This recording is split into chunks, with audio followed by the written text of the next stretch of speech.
Owusu-Koramoah talked about Tony Fields, who had a really good game defensively for the Browns against Texans. I knew when me and Tone came in that he was going to be a guy that took off at some point. By just the way he played in college, I thought he played pretty similar to me on this tape. With his aggression and his ability to get from point A to point B and just be instinctive. So he's shown that the last two games and really all season on special teams doing his thing. So I'm looking forward to seeing what comes out of that. I really am. And Casey, that kind of dovetails into an article that you wrote. 3 defenders that balled out against the Texans, and we'll run through them and then we'll go through them. Number 3, Grant Delpit.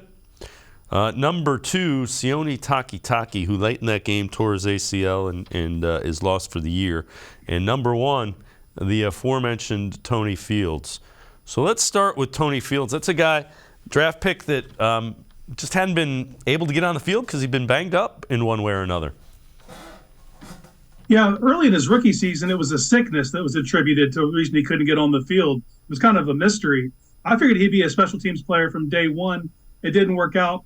But as we see, we got to be more patient. We expect the world out of these rookies. He was a 5th-round pick, and now starting to pay dividends, And now it's through injuries and stuff that he's getting on the field. But now that he's on the field, we're seeing that he can perform and he can be a plus player. And that should only go up. And these last few weeks, as the linebacker core is still ailing.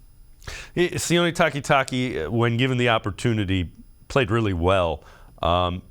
I would assume they will try to find a way to re-sign him to a decent deal. But he played middle linebacker, he played strong side linebacker. Wherever you plugged him in, he seemed to be effective. Yeah, and I think that you seem like the perfect role for him. He's one of the better strong side linebackers in the entire league. But he could also be your backup Mike. A player like that is extremely valuable. So I think that the Browns, and I don't know what the market will be, especially coming off the ACL, which really I feel bad for him. I mean, he was having such a great year, and he sets a physical tone for this defense. And for him to go down, we'll see how the Browns pivot from here. But the reality is, Talk's a very vital piece of this defense, and I think they would be smart to re-sign him if humanly possible.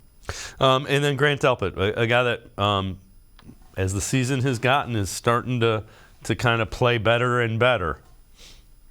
Yeah, he's a maligned player. He's a player that, obviously his rookie year just goes away, the Achilles, and then he comes back. And he showed some flashes last year that we thought he was going to build upon, but just like the rest of this defense, came out of the gates just struggling. But over these last 6 games, man, he's been tremendous in run support. I mean, he's a missile out there, and he has the want to. I mean, he goes for it. And just on that 4th and goal play where he just folded Hairston on that flat route, man, that was a thing of beauty. And that was instinctual. That wasn't the way it was designed. He came off his man to do that, So he's showing instincts out there. We got to hope that his back-end coverage starts to match his run game support. And if so, you have yourself a really nice piece of this defense.